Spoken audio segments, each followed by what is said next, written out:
እንቅልፍ የሰው ልጅ አእምሮም አካሉም የሚታደስበትና እረፍት የሚያገኝበት የአላህ ተአምር ነው። ታላቁ ነቢይ ሙሐመድ ሰለላሁ ዐለይሂ ወሰለም ትንሹ ሞት ሲሉ መስለውታል። እንቅልፍ ለሰው ልጅ መሠረታዊ ፍላጎት ሲሆን ሲበዛ ደግሞ ስሊፕ ሲክነስ ተሰኝቶ በሽታ ይሆናል። ስለ እንቅልፍ ስናወጋ ከወደ ካዛኪስታን አንድ ለየት ያለ ቂሳ ሰማን። ካዛኪስታን ካላቺ የተሰኘው መንደር ውስጥ በድንገት ሰዎች በተሰበሰቡበት እንቅልፍ ጣላቸው። መምህሩ በቆመበት፣ ገበሬው እያረሰ፣ ተማሪው እየተማረ፣ ሾፌሩም እያሽከረከረ፣ መሪዎች እያስተዳደሩ ባሉበት ሁሉም ሰው ድንገት አንቀላፉ። አንቀላፉ ብቻም ሳይሆን ከ2 እስከ 6 ቀን አሸለቡ።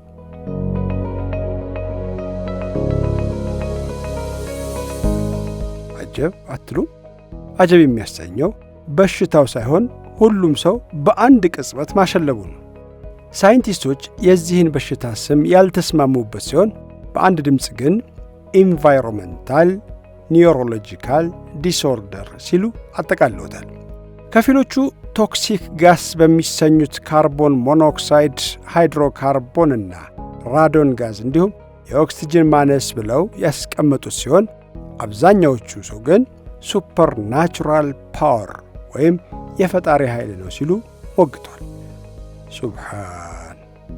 የሰው ልጅ እንቅልፍን እንኳ መቆጣጠር ያለመቻሉ ደካማነቱን ያረጋግጣል። በእርግጥ እንቅልፍ የአላህ ተአምር ነው። የሰው ልጅ ላይመለስ ከመሞቱ በፊት ደጋግሞ ይሞታል። ደጋግሞ ጌታው ጋር ደርሶ ይመለሳል። እንደ ካላቺ ሕዝቦች ግን ለ2 ለ3ና ከዚያ በላይ ለሆኑ ቀናት ማሸለብ ነገሩን ግራ ያደርጓል። የሰው ልጅ የሕይወትን 1/3 የሚሆነውን ተኝቶ ነው የሚያሳልፈው።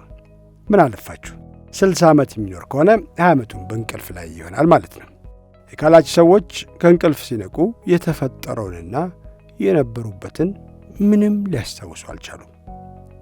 ሕይወታቸውን የቱጋ አቋርጠው በጥልቅ እንቅልፍ እንደሰመጡ ባያውቁም በተነሱ ሰዓት አብዛኛዎቹ የአእምሮ ችግር ገጥሟቸው አልፏል፣ ያለፈ ትውስታ እስከ መርሳት ድረስ። ሌሎች ደግሞ የአእምሮ መዛባት የሚያጋጥማቸው አሉ። በተለያየ ሳይኮሎጂካልና ሳይካትሪካል መድኃኒት ሊያገኙ እንደሚችሉ ሐኪሞችም ነግረዋል። እንቅልፍ ባስ ሲልም የማስታወስ ችሎታችንን ሊያሳጣን መቻሉና ለቀናት ከዘለቀ ደግሞ ከሞት ጋር ሊስተካከል መቻሉ አይቀሬ ነው።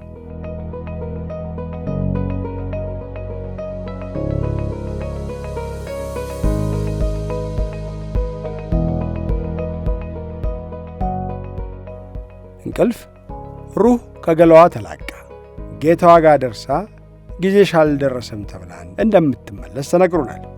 እንቅልፍ እንዲህ ከሆነ ስንሞት በቦታው ላይ ቆመን እየሰማን አለመመለሳችንና መንቀሳቀስ አለመቻላችን ስሜቱ እንዴት ይሆን? ማናችንም አይቀርልንም እና ራስዎን በቦታው ላይ አድርገው ያስቡት ዘንድ ጠጠር ወረወርን። ሞትን ከእንቅልፍ የለየ ላንመለስ የፈጠረን ጋር መሄዱ ሲሆን እንቅልፍ ግን በቃችሁ እስክንባል ሞተን የምንነሳበት ስምጥ ዕረፍት ነው።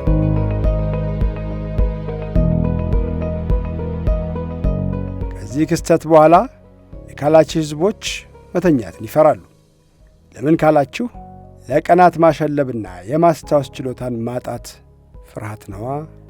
ከ10 ዓመት በፊት ተከስቶ የነበረው ይህ ክስተት የካዛኪስታን መንግሥት እንኳ ምንነቱን ሊደርስበት አለመቻሉ የካዛኪስታን ሕዝቦች ደህንነታቸውን ጥያቄ ውስጥ ከቶታል። የዚህ መድኃኒትና መንስኤው በውል ያልታወቀ መሆኑ ሌሎች መንግሥታትም ጥንቃቄ እንዳይወስዱ ጋሬጣ ሆኖባቸዋል። ሱብሓን! ለማንቀላፋውና ለማያሞተው ጌታ ሱብሓንላህ! የሰው ልጅ ደካማ አድርጎ ላላቀው ጌታ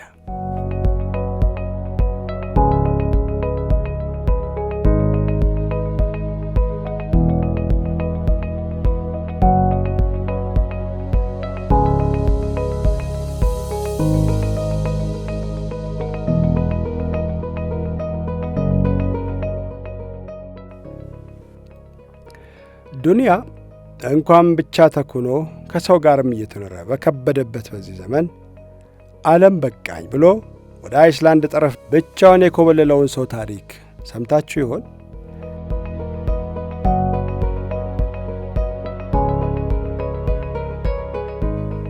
ዘመኑ 1989 ነው።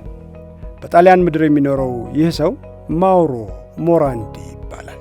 በ50 ዓመቱ የዘመናዊነት ሕይወቱ በቃኝ ብሎ ሳራንዲና ቡደሊ ከተሞችን አቋርጦ በአይስላንድ ጠረፍ አረፈ። በዚህ ጠረፍ ላይ ከ30 ዓመት በላይ ሰው ለምኔ ብሎ ብቸኝነትን መርጦ ቆይቷል።